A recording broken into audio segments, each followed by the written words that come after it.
It's a time when we have a solar eclipse, and outside the light is faded.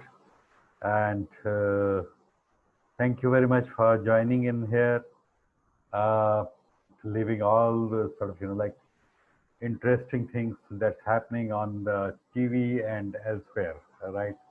So good that all of you are here, though there are not too many people at the moment. But are you able to hear me? Are you able to hear me? Yes, sir. Yeah, good, good, good. Let's go ahead and let's focus on the work that we have to be doing, and that's the session today. Today is ninth session on facilitation skills, and today after this I will have one session which will be a review session where there will be no new topic. So today's session is essentially about facilitating top team programs, workshops, or so.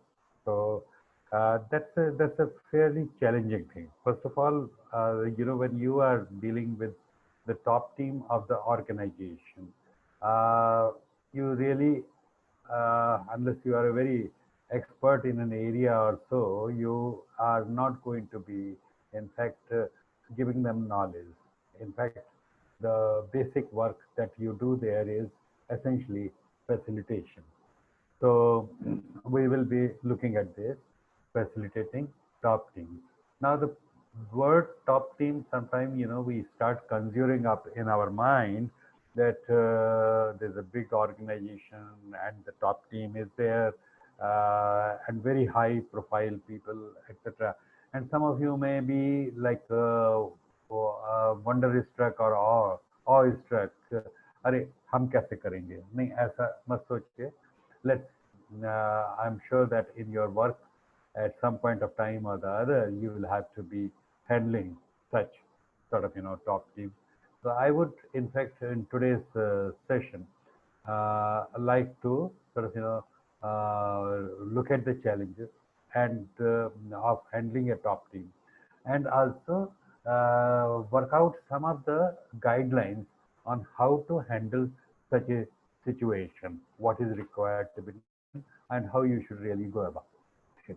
Because when we are saying top team, it doesn't always mean that the organization is going to be like a very big MNC or big organization. Sometimes, of course, you have smaller organizations and medium scale organization also, which require, and many of you should be and would be getting invitation to facilitate such teams. So my question, first question to all of you would be, please imagine or think about what would be the challenges that you would encounter in handling a top team. And for this purpose, you can have an in your mind maybe any organization that you are working with, in the sense that they have been your client or you've been working with. And if you feel you are not up to handling a very large organization, maybe you can take example of a small organization. There are going to be many startups also. There are so many startups, many startups also fail, right? And some of the startups require guidance, or some of the startups require things to be sorted out, and they need a service of a facilitator, right? So there can be startups, there can be small organizations, and there can be medium scale organizations, right? So consider any such organization which you might be having in mind, with which you are worked with at any point of time in recent past, and think about if you are invited to facilitate a workshop for them, what will you do? What will be your challenges? Right? What will you will do will come second, but first thing will be what will be my challenges in handling a top team, right? So 2 minutes for you to think through and write down, make a list, and then we'll share.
So I hope you have been able to write down.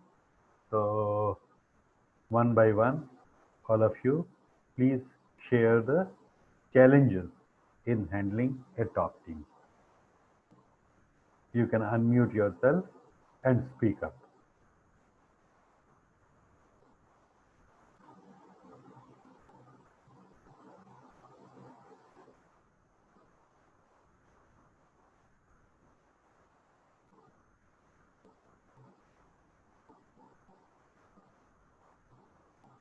Nobody seems to be coming forward right now.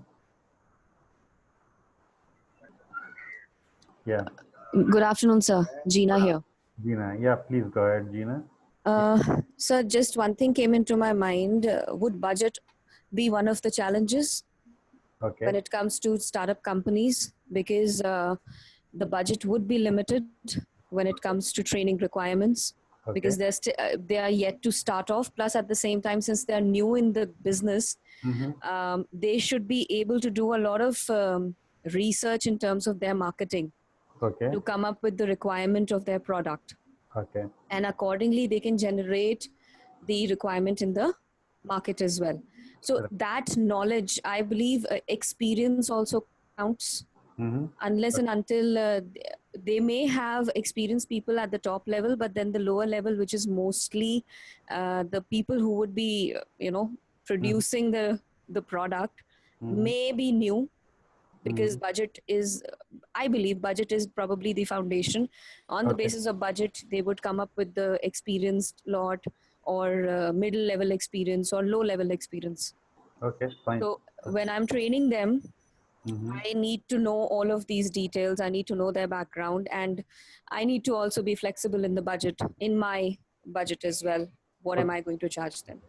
So they will be asking for you to give and conduct the workshop at a small Absolutely. sum of money, and Exactly. depending on your sort of how your business is going, you would decide to take it or not to take it. Sometimes people Absolutely. take it just for the sake of gaining experience. Because many things we do also is because of experience, right? Absolutely. Right. Because when we go ahead and want to train somebody who's starting up, we also think about the fact that if we are going to be a part of their foundation, then it would also grow further. Yeah. This not only happens in new companies, but within a big company also. When new projects come, Yeah. we are assigned as trainers, and then we go ahead and be a part of their pilot batch. Okay. Yeah. So low budget can be a Challenge. sort of a challenge, and given your circumstances, you may accept it or not accept it. Absolutely. Right? Okay. So that's okay. Right. Okay. What could be the other challenges? Like, what do you think will be the challenges in getting into the workshop and or in conducting of the workshop? Right. Yeah. So let's have others coming in.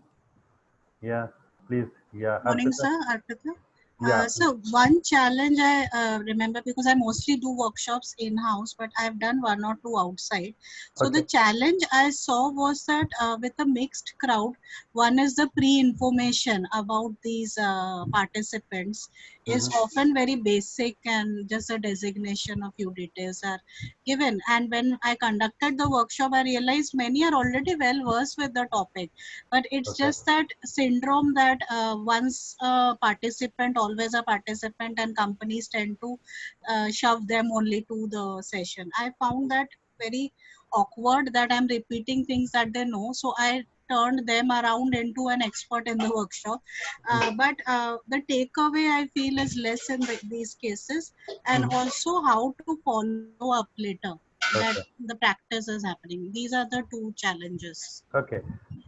So elaborate this point a little bit. When Yeah. you say mixed crowd, what does it mean? It Means is mixed. so different organizations, or also different professions, different age groups, and experience of the topic is different, Okay. but it's a common program. Okay. Yeah. So when we say mixed crowd, there's also another angle that because if it is a top team, it might be that the people are from all functions. So there is a functional diversity that you are going to encounter, right? Yes. In Yes. the group, you will find people are from all different functions, finance, supply chain, marketing, HR, and so that becomes a sort of, a challenge, right? The So I second, have another query, that is it true yeah, that for a very techno crowd like engineers, we need yeah. to focus on a different skill set, a different way of facilitating? Mhm. Okay. See, when you are saying and what you shared with us right now is that you said that they are well versed in a particular area, right? Well, I'm not asking right now the topic on which you are doing, but yes, what really happens is that there is a lot of prior knowledge which is already existing with the participants, right? And in the facilitation, your challenge will be how to acknowledge that prior knowledge, and also how to utilize that knowledge in order to, now this is whose knowledge? Participants knowledge. How to utilize this to make the workshop go forward. You might be seeing that I have not been using a word program, but I'm mostly using the word workshop because typically when you do top team workshops, they are more in the nature of they trying to come to and they are contributing quite a lot, and they might not be having a training need, but they might be as a group having a need to move forward, right? Which essentially means is it's not individual development which will be very important. Individual development may take place, will take place, but it will be collectively the group has to move ahead, right? So that's it. The question that you have asked is, if it is a techno crowd, then what is it that you should be doing? Now, what we have to understand is that while the group may be technically very highly qualified, but the challenge that they might be having may not be technical challenge, and they might be having a challenge which is the people challenge or maybe a process challenge. And in that case, you need to sort of work on that aspect which that group is really having at this moment as a challenge, right? So in the techno crowd, you can't be sort of like be more superior in the technology, because if you are more superior in the technology and you are trying to give them that, then the nature of that particular training event will be more like a program or more like a seminar where they are trying to get the cutting edge of the technological research, etc., from the person. So for that purpose, they might be in fact not inviting you because I mean, seeing your background, that may not be the, they might be inviting somebody, say from an IIT or some other place, from where they are trying to get the cutting edge research findings, etc., of the technical nature, right? So, yes, whatever is the topic, whatever is the subject, you need to be good at it, right? That's no doubt about it. You need to be one of the best, So that's one part. But then, essentially, the nature of the workshop means why are they organizing it? It is that objective on which it will really depend, right? Okay.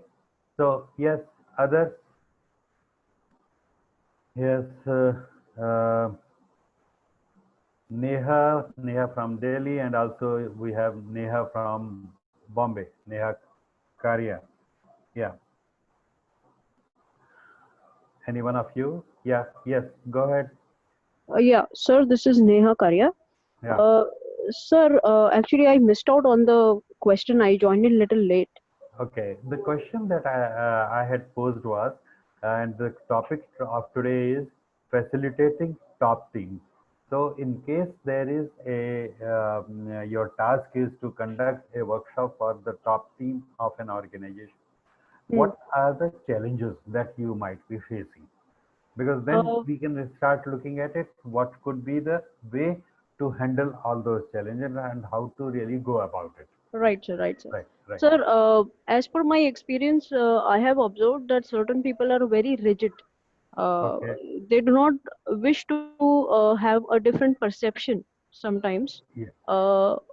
From they would not like to accept some changes Yeah. probably.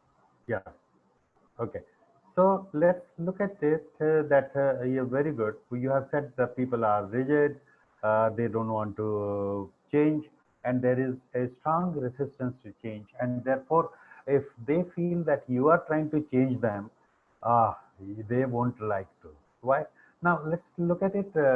What really happens?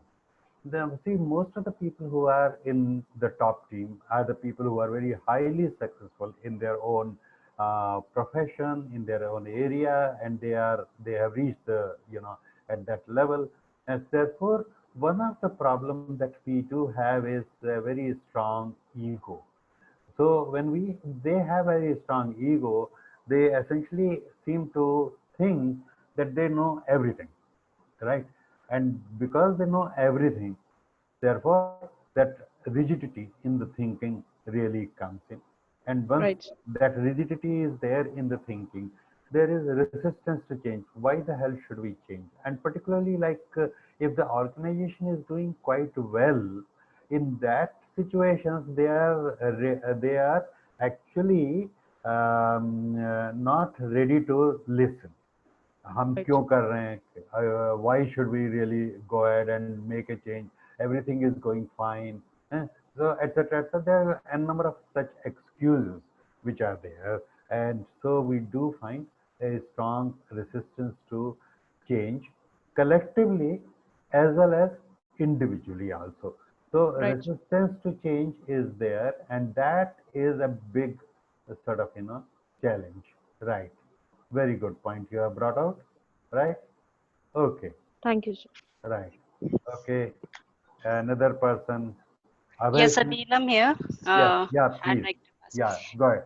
Sir, one challenge I have felt with especially the top seniors in some trainings is that they try to hijack the topic and they intervene and they feel okay, I know everything, and the trainer is just standing there and they will like take 5-6 minutes just explaining everyone, and it looks like okay, the trainer is not so knowledgeable as compared to them. Yeah. So that becomes very challenging. I think that's more of a behavioral issue also from their side, that they want to show that they know better than the trainer. Yeah. So it comes again from that strong ego that we know well, we are more successful. Perhaps they also feel that I'm getting so many lakhs of rupees per month, I am more successful. and what is this trainer who is going to do what he or she has been asked to do, and that becomes Yes. a sort of challenge that my status is better than the trainer, and that could be and the hijacking of the debate, right? And you Yes. have to challenge, you have to ensure that you are able to keep this debate discussion under leash and in control, so that things are going properly. Okay, very good. Yeah, Okay, right, sir. Thank you. yeah, others, yeah, Sanjeev, you have any point? Yeah, Is that having other 3 points being covered with yeah, respect to ego and of course they are highly successful people, so that puts a challenge to have a very good setup for this session. That means in yeah, case I have to show some audio visuals, in case I have to have a meeting setup, I'm talking about the infrastructure part. yeah, uh, because it's a top team, you don't want to get pointed out on those issues at all, yes, where suppose it's a mic arrangement or audiovisual arrangements and infrastructure setups. yeah. So the administrative arrangements have to be very pakka, right? Okay, Yes, sir. Yes. fine. And in okay, fine, good, good. Yeah, Abhay, do you have any point? Mani, Mani Gupta. Oh, okay, Govind has recently joined, so may take time to run. Okay, see, very good. One more Yep. point. Huh? Yeah. Okay. One more point, sir. Yeah. Yeah. Please. Since they Yes. are the top teams, Yeah. I need to be very clear in making my good repo at the start, whether it is Okay. introduction, whether it is setting the rules. Right. These are all individuals who are high performers. Yeah. Right. So the individual repo building, sir, that part is important, and how I plan this entire facilitation with respect to timelines, Yeah. making sure that everybody is given that due respect and time. And Right. also there'll be a challenge that I have to know them before the meeting, knowing their CVs, biodata, what they belong to, what are their liking, dislikings, Right. what kind of individuals they are. That'll help me. Right. Right. Right. Right. Right. Very good. I think you have given me the lead for this. That the first and most important thing for you would be that you have to build a rapport with the group, right? They must know that you are worthwhile person and you are here to deliver some good experience for them. May not be always good knowledge, but yes, good experience for them. In fact, one of the things that I would advise would be that it will always be better to have some amount of interaction before the workshop. In fact, in many such situations, what I do is I actually have an interaction a few days before the workshop, and interact with them on one-on-one, sort of, it requires time, it requires preparation, but it also helps you to establish a rapport with many of the persons who are individually, and they are participating. And once you have a fair number of people in the group with whom you have had interaction, and you have understood what is it that they have in terms of their views, etc., and all that, it always sort of really helps. So a pre-program work, a pre-workshop work is what really would be very helpful.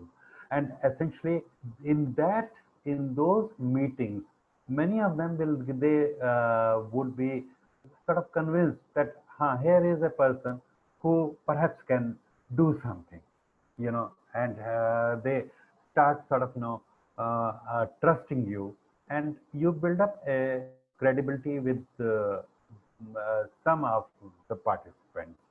So rapport building, interacting with them one to one, plus getting the or developing the agenda. Because when you meet one to one, what are you really going to ask them? You are going to ask them, what are the issues?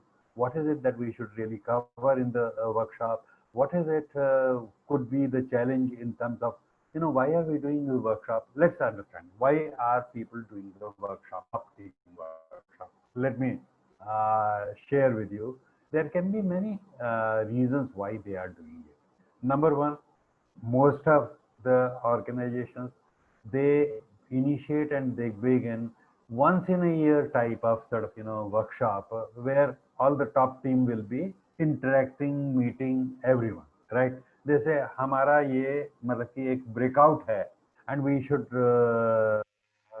be together in a more open environment, because they have been there, they are every day, they are together, they have maybe board meeting, they have executive committee meeting, and blah blah blah, all that type of thing which is there, and that goes on. However, they also may be looking at, okay, let's meet once in a year or once in say 6 months, where we should really think something new about the organization. And in fact, some of the companies have what is called a strategy workshop for for their organization. A strategy workshop means essentially, if you really see, uh, where should we be going? Number one, how shall we reach there, right? So the first one is our vision, mission. Do we need to change it? Do we need to review it, etc.? Then the second will be that how we'll reach there is what is our strategy to achieve this? Do we need a change or do we need some new ideas, etc., etc.? All that will be there, and then they would also like to get as an outcome of that particular workshop as a some sort of action plan. Okay, we decided how we should be going there, a strategy we have made, but then we need to sort of now look at what are the actions we are going to take in order to really reach there. So there are a certain type of possibilities which exist in the strategy workshop. And one of the things which we sometimes do is what is called the scenario building exercise. You remember I had talked to you about the scenario building, in two ways. One was what if analysis, which can be done on the Excel sheet, which is more detailed one, and also for the shorter project. But then scenario building is one exercise which can be done by the top team.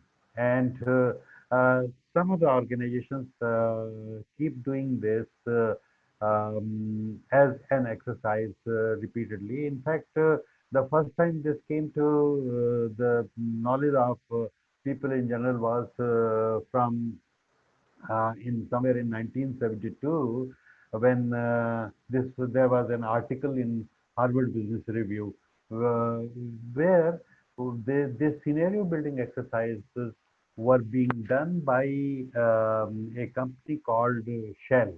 Shell has been in the oil business. Okay, so Shell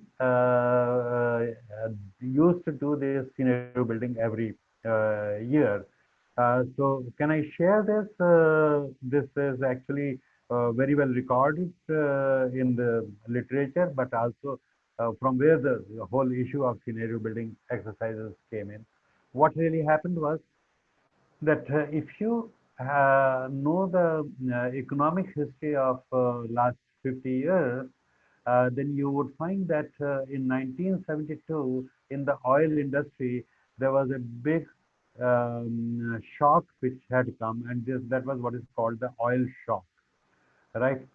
In the oil shock, what really happened is oil producing and exporting countries, which are known by the acronym OPEC, decided to double the price of oil. Before that, oil was very cheap and everyone was using the oil, which means petrol and diesel, etc., quite easily. That became the main source of energy. But with the oil shock, immediately the economies or of all the world went into a bad situation. It hurts us also quite well because we are an oil importing country. right? A large amount of our import bill is essentially about the oil, right? So that was the reason after 1972, in 1973-74, despite the fact that we had won a Bangladesh war, uh, our economy was in a very bad shape, and because of that dissatisfaction, etc., and that resulted in the social movement led by Jai Prakash Narayan. But the reasons for that were so. Coming back to Shell, Shell had this exercise of scenario building. So they made a group and they were saying, okay, so what will happen if this happens? What will happen if that happens? So one, now I'll tell you the figures. The oil price at that point of time was about $20 per barrel. Today we have been talking about $120, $50, $60, that sort of thing, and that was 120, but that was only $20 per barrel. In one of those scenario building exercise, one group came up. So what will happen in case the oil price goes down to $12 per barrel? Uh, Now, in that scenario, every oil company was doing quite well. Why? Because they had increased their price. OPEC countries had increased their price, but then there were several American and also British companies who were who were having oil, and they also increased their prices. And then, obviously, they were making good amount of money. They were sitting on piles of dollars, means a huge amount of liquidity, huge amount of profits that they had made. Now here is as this group talking of कि $20 नहीं होगा बस $12 अगर हो गया तब क्या करेंगे? And then they realize that if it is $12, then what will happen is we'll start making losses. So what is the way of not being into a loss situation? They started analyzing and they said one thing which we can really do is we can cut down the cost. One cost which if you know about oil is what is called the exploration cost. So we explore the wells and then we try to find out if there is a good amount of oil there or not. But so this money goes waste quite a bit, like research and development and all that.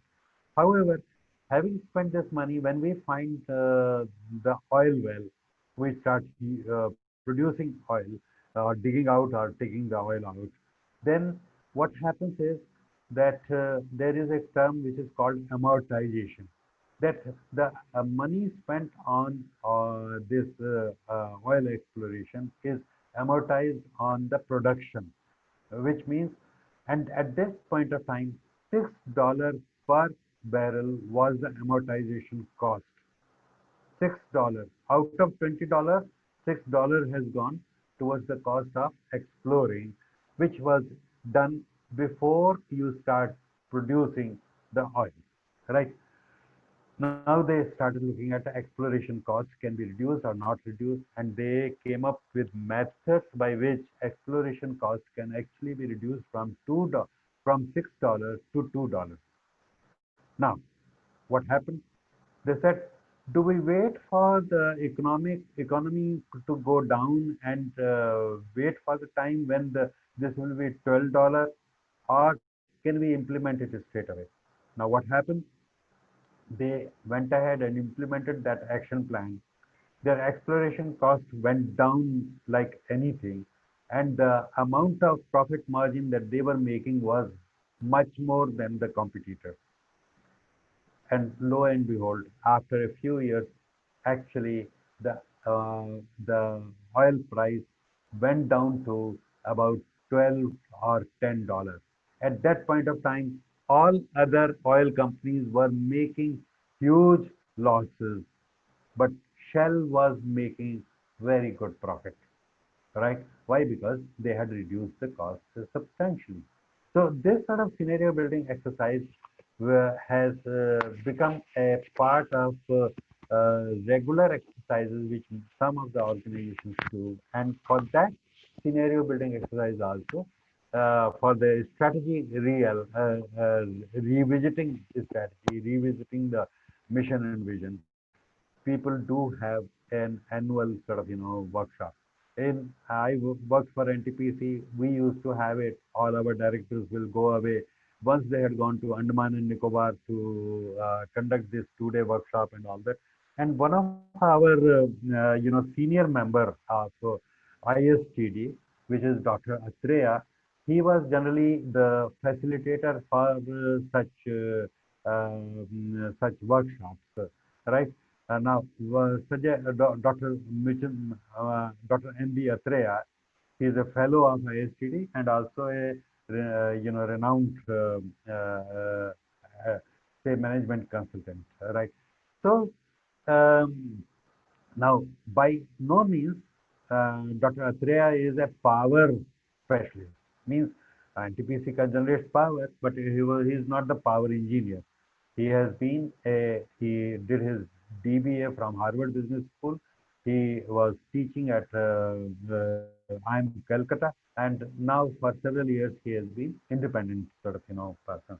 Now, but then his challenge was to ensure that things go well in that 2-day workshop where the group is. Now, fortunately, Dr. Atreya was respected by the group because he had a relationship with the people, because every year he will come in one way or the other, and because of his reputation, etc. Also, in the reputation in the professional world, he was respected by them. So that was a good thing. Of course, now Gina has said about the budget. Budget in NTPC for Dr. Atreya was not a big issue, not a problem, right? NTPC had that sort of money to be able to pay to, and he was one of the costliest sort of, consultants at that point also, perhaps now also. Okay, so scenario building type of workshop, right? You need to be familiar with these methodologies, and if you are familiar with this, it will always be good so that you can steer the conversation towards that. The second thing that we need to be looking at is that do not get into making too many presentations, because you are not here as a now go back to that issue. You are here as a process leader, and you are not here as a content leader. So you are not coming because of your being the best in that industry. You may perhaps not be even knowing about that industry much, but it is important for you to be knowing about that industry quite a lot before you get into the sort of such a workshop. For example, one of the company for which I have been done this sort of top team workshop was they are technical consultancy company. Now, I'm not the best for that area. I don't even know about that technical part because they are into steel technology. So they actually work for steel mills and steel organizations, and they are a 200-year-old organization. So what really happens is I'm not a steel man. I know very little about steel metallurgy and all that. But I went ahead and learned a lot about the entire industry, in the sense that who could be their customers, typically a public sector, private sector, you have it, Jindal Steel, Bhushan Steel, blah, blah, blah, all that. Now, I learned about the industry. I also happened to be in a position where sometimes I had gone to Rourkela Steel Mill, invited to conduct some workshops, and I learned about them. I had gone to Jindal Steel. I had learned some aspect of that. I had gone to Jindal Steel in the one is in the Raipur and the other brothers is in Hisar. So there was a fair amount of sort of understanding of steel this thing. But then I started looking at where the steel is going. where the steel industry worldwide is going. And I had some understanding of all that, right?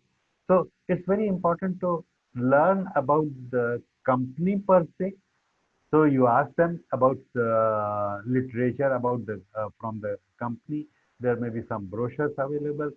Take up 2 or 3 years annual reports from them. Normally, if they are a public limited company, they would not have a problem in sharing that. If they are a private limited company, they may have a problem.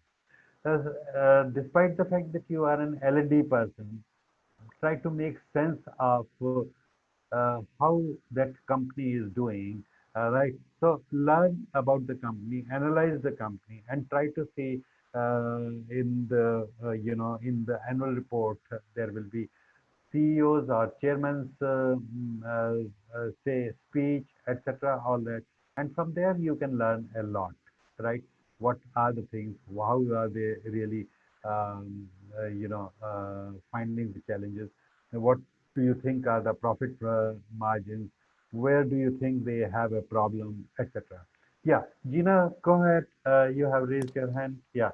Yes, sir. Well, I totally agree with what you just said. And in fact, I wanted to add when Arpita had asked this question about the technical knowledge of the people, being an in-house trainer in in an organization, an IT organization that I work with, we are a part of L&D, but we are not required. We take training for a top-notch people as well, but we are not required to match their skill set when we take the training. Like Yeah. you rightly just said, that we need to be a process leaders and not the content leaders. So Right. in trainings like these, we are specifically told that you don't have to know what they are doing, but Yeah. you have to tell them that whatever they know, you need to tell them how they can put that to use. Yeah. So in that manner, we are told that you need to know a background of where they are coming from. You Yeah. need to know what the project that they are going to, and tell them how they are supposed to work together to bring about the success of the project. Yeah. And that Right. is when we deliver. Coming to the next question, which one of us had asked, that how to deal with people, um, if they want to take charge of the training. Yeah. So it had actually happened with me, sir, that one of the leaders had tried to take over the training, and in that matter, what I did at that time was that I asked the person to come forward and share the experience. Yeah. So when Okay. I made that person into a trainer for about 15 to 20 minutes, Yes. and Yes. since they do not have the background of training, they became tired, and Yeah. Yeah. eventually they said, Actually, why don't you take it up? yeah, it's very good. Don't allow them to keep sitting and then, hijack the Actually, debate. So tell actually. them, you have a good point. Please come forward. Why don't you do it? And, once they are standing over there, then the then the stage fear, uh, sir, the stage fear, the yeah, and let me tell you, with the IT profession, mostly they are really good in their skills when it comes to technicalities, but when it comes yeah, to facing the public, it gets a yeah. little difficult. So this is something that I did once, and it worked really well. And after that, nobody came forward and shared their views. Yeah, very, very good for sharing this. This is a Thank trick you, sir. actually, but you have to use the tricks also. But then essentially, they might be good at their technical expertise. They may not be very good at the people issues, and many times in such a situation, the issues which come are more people issues, right? That's the thing. So, good, Arpita, you have really clapped for Gina. That's a good this thing. So Thank you. Thank that's the thing, right? Okay. So that's the that's the way really it should be done. And now, so people issues might be very important, and they need to be brought out to that. There is also one more aspect which you should be aware of, and that is about politics. See, in every organization, there will be some politics. Because you have interacted with these people beforehand, you may be aware about the power equation in the organization. Remember this thing? Power equations are very important for you to learn about them. You do not have to pander to those equations, but however, you have to be very certainly understanding and also ensuring that you are not rubbing the wrong person or an important person at the wrong on the wrong side, right? So that is essential another thing. So and there will be dynamics in sense that there will be conflicts between some people, which is festering conflicts, right? And those festering conflicts also you should not be drawn into, and you should know how you should have a clarity about how you will not allow that conflict and that debate between two persons to hijack the full agenda that you are having, right? Okay.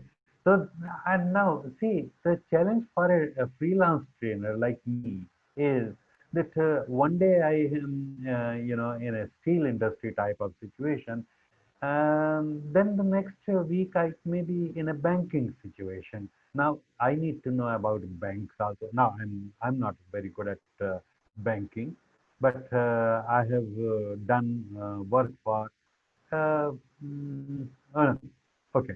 I've done work for ICICI Bank. I've done for work for BNP Paribas. I have done it for Reserve Bank of India and things like that. You know. Now, everywhere when I, as a non-banker, go there as a facilitator or so, of course, sometimes I do invite others to conduct this. But the point is, I need to be clear on what I'm going to do, what is their need, and what is the this workshop address, which learning need is being addressed. But my awareness of that industry has to be there. So if today you ask me about banking, I would be able to tell you about the growth of banking in Europe, the future trends which are likely to happen in Europe, which are likely to happen in US, etc. But I'm not a banker. But I need to have this general knowledge about the context in which those people might be talking about.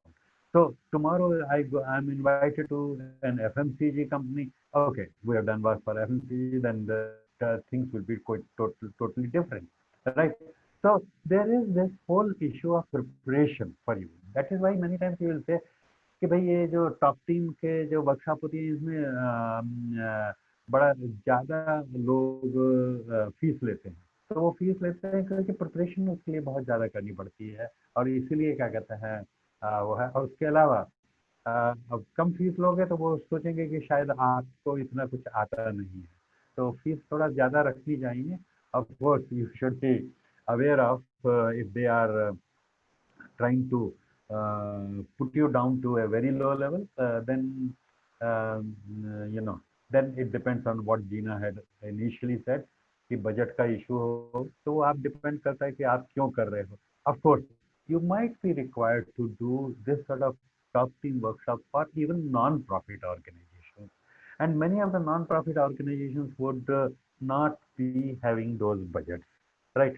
There you can do things at a low budget and at a low on radium for what's called your CSR contribution, your contribution to the society, right?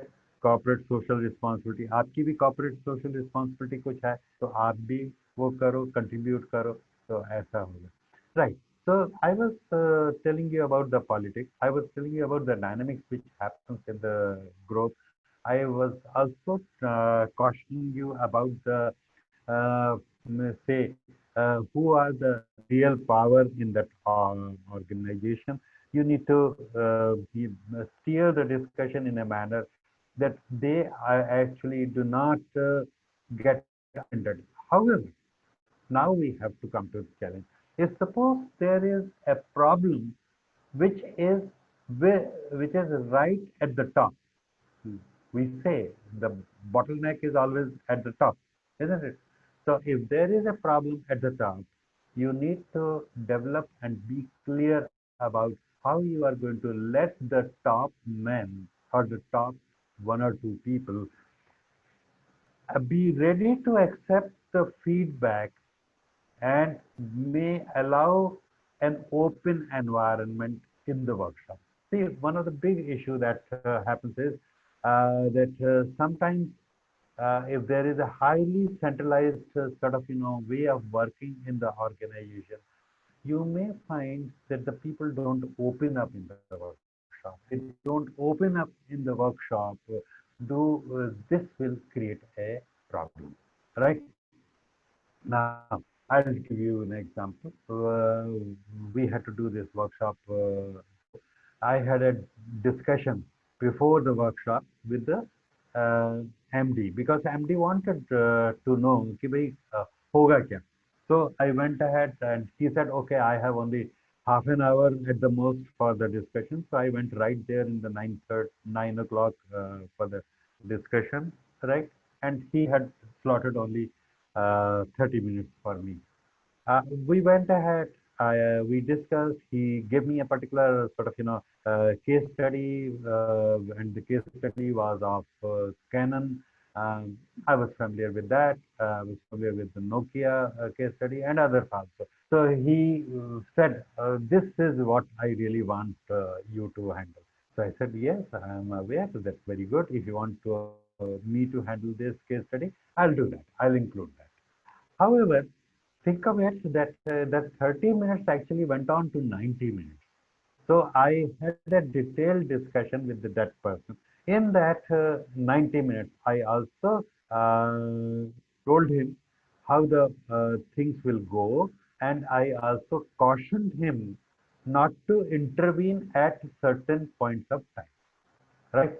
So there was a sort of an agreement before the workshop that the process of workshop, why and where the most important person, that the most powerful person, that the MD should remain silent. And I said I would invite you at appropriate point of time. So he kept sitting there. He was participating.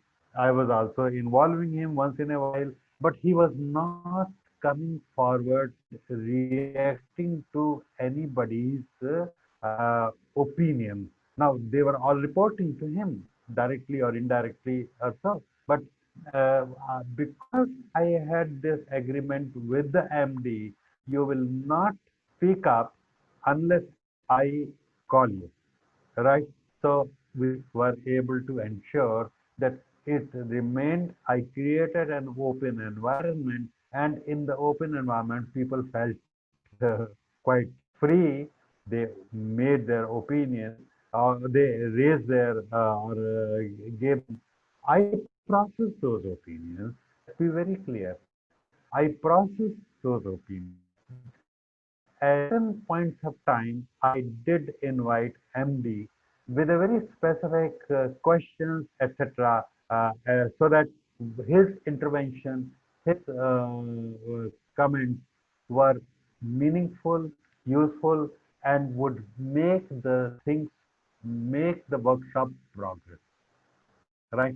So he was there all throughout the two days, and he was happy at the outcome of the workshop. It also happens that sometimes we do find that the top team is there, but the leader goes away.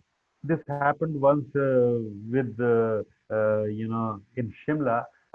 We were conducting a team building workshop for the top team for Airtel of Himachal at that point of time. But the second day, the general manager, who was the leader of that team, got busy with something and went away. So I did have some problem on that, but however, we were able to manage this. So there's also an agreement that we have to get from every person, every participant in this. Everyone is going to be, once you are part of the workshop, you're going to be completely in the workshop. And if suppose you have a challenge, then we'll have a break and then we'll wait for you.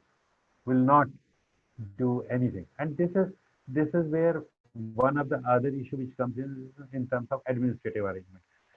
It is always good to have the workshop away from the head office. If they, if the workshop is in the head office, it is pretty likely that they are likely to get disturbed, right? Therefore, ensure the workshop is at an off-site and not on-site. So there is this whole issue of the location where we do the workshop, and off-site is always sort of, advisable.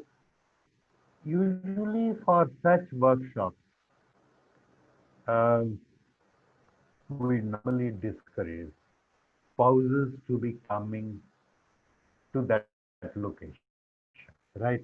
So it might be sometimes very difficult, right? But and sure, because then the work that the work that you will give them, what's called a homework or so, they may not do it. You give them a group work to be done in the evening, that may not happen, etc. Those are the challenges which come for them, right? Okay, so be very clear about the structure of the workshop, what you are going to do, how you are going to create involvement of there, where you are going to give the subgroup work, and where you are going to give the presentation, particularly towards the end when you are getting into what is called an action plan. So I had shared with you the three parts. And one is reviewing where we are going, what are our visions and mission. We need a review. Do we need to have a tinkering with it? Do we need a modification of our vision and mission, particularly for the strategy workshop? Then the second would be, what is our method of achieving it with that our strategy? Is there a strategy reorientation that is required or not? And the third part was the action plan. So let them develop the action plan, and obviously let them do it in groups. Typically try to make groups which are heterogeneous from the point of view of functional diversity. So don't try to put all the people who are of similar type. अब मान लीजिए आपने production को भी, maintenance को भी और supply chain को मिला दिया, तो वहाँ क्या हो जाएगा कि उनकी एक ग्रुप बन जाएगा, फैक्शन बन जाएगा. तो फैक्शन बन जाएगा, फिर वो बाद में दूसरे लोगों से अपना जो चेंजेस या उन्होंने डिस्कस किया है वो उसमें फिर वही ऑर्गेनाइजेशन की जो नॉर्मल डे टू डे की बातचीत होती है उसमें आप फंसाएंगे. So try to make it heterogeneous in the sense that production वाला है उसको HR के साथ मिला दीजिए, क्वालिटी वाले के मिला दीजिए, या IT वाले के साथ मिला दीजिए, राइट? तो like that make 3 groups at least. Don't make just 2 groups, right? Even if the groups are small, 3 persons each, at least make 3 groups, because these number of people also in these workshops will not be many. It will be more like 12 to 15 to 17 and not more than that. And so the group size should remain, subgroup sizes should remain 3 or 4 only, and make sure that they are mixed up from different dimensions or different aspects, right? Okay, so that's another this thing, right? Subgroup work plus letting them make the presentation about their action plans, right? Because you need to thrash out those issues, thrash out those things, and get an agreement on this. So there again, a lot of debate will happen, and then by the end of that workshop, you typically the CEO is there, or CEO, MD, CMD, whatever the name may be. They will start assigning the responsibility for the different actions which have been decided by the group, right? So make sure that the action plan is actually also not just created, but different actions are assigned to 1 or 2 individuals, so that the transfer of learning to the workplace actually takes place, and really it happens. In fact, I was fortunate to be in 2 organizations where I found transfer of learning was great. I'll tell you, and maybe I have told you earlier. One was HAL, Hindustan Aeronautics, and in Hindustan Aeronautics, even when the management trainees were making presentation, and which is something which will go on for about 3 hours, right? And there were two streams of management trainees. One was technical, one was non-technical, right? When they were making the presentations, CMD plus the directors will come and listen to those presentations. Now, management trainee is just those people who have been taken as trainees, and they have completed their training of 1 year, 1.5 year, and after that they are making the presentation. Now, the advantage is that these people are fresh, they are new, and the type of thoughts which come are sometimes very novel thoughts, right? Very imaginative thoughts.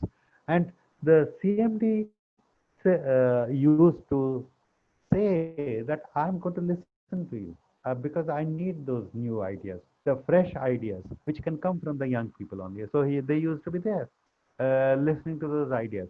Not only that, there was never a problem in terms of implementation of the ideas. Whatever ideas have been picked up by that top team from those presentations would actually that it is not the trainer or the L&D manager or the what used to be in that situation principal of the staff college who has to drive the implementation of that. No, it was the responsibility of the CMD. It was the responsibility of the directors. They took the responsibility themselves. And let me tell you, at one point of time, they had what is called the inventory in aircraft division of 200 crores rupees. Because of several such groups having worked on those things, they had brought, no, sorry. The inventory was of 800 crores rupees. Over the years, they brought down that inventory to 200 crores. So there was a release of 600 crore rupee of money which was tied up in the inventory in the aircraft division, which was as a good achievement. Now I'll tell you another example. I have worked for NTPC. In NTPC also we used to invite our CMD for long duration programs like 4 week program, which we used to call capsule course, and for the final presentation. Let me uh, uh, share with you.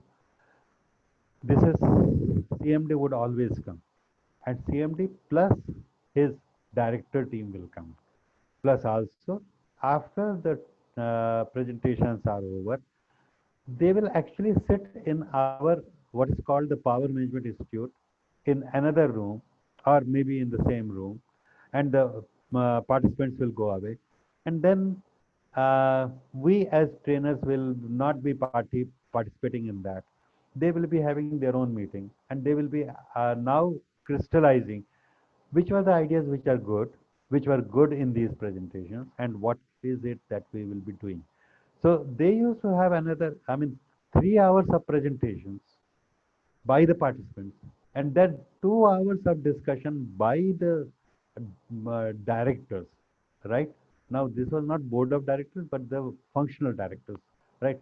Functional directors and CMD, and in some cases, some executive director also. And they would get out of that room after assigning responsibility of further action on those ideas, right? Think of it. That's the way some of the well-performing organization work, right? The responsibility for implementation of the ideas is taken by the top team.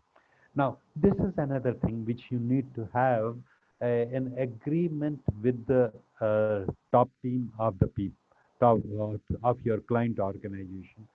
कि भाई इसके बाद जो होगा वो post program, what will be happen should be decided before the program, right? So those agreements you should take it before you get into the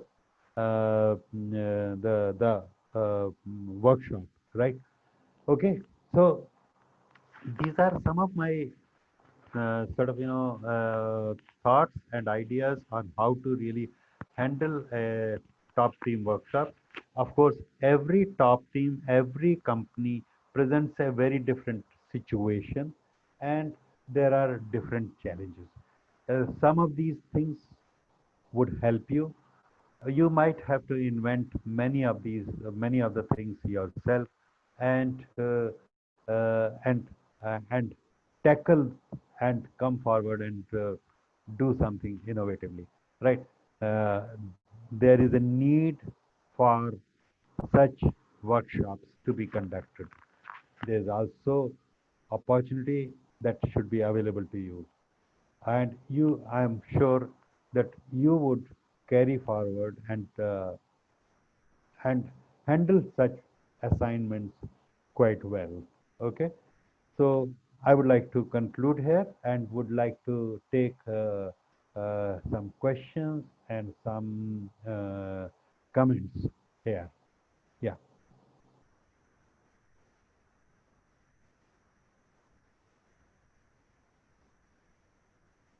Yeah. Any questions? Any comments? Yes. Okay. Go ahead, Neelam. No. Okay. Who wanted to? Okay. If there are no questions, no comments, then we'll conclude this. I would be having a review session with you. May not necessarily be next week. Let's see if there is a slot available, but later on, right before your examinations are announced or conducted, I will have that. Right? Okay. So thank you very much and wish you all the best. Right? And enjoy So your just, life. Right? Yeah. Yes, Sanjeev. Any point you sir, want I to? just wanted to know if there is any decision on exam part,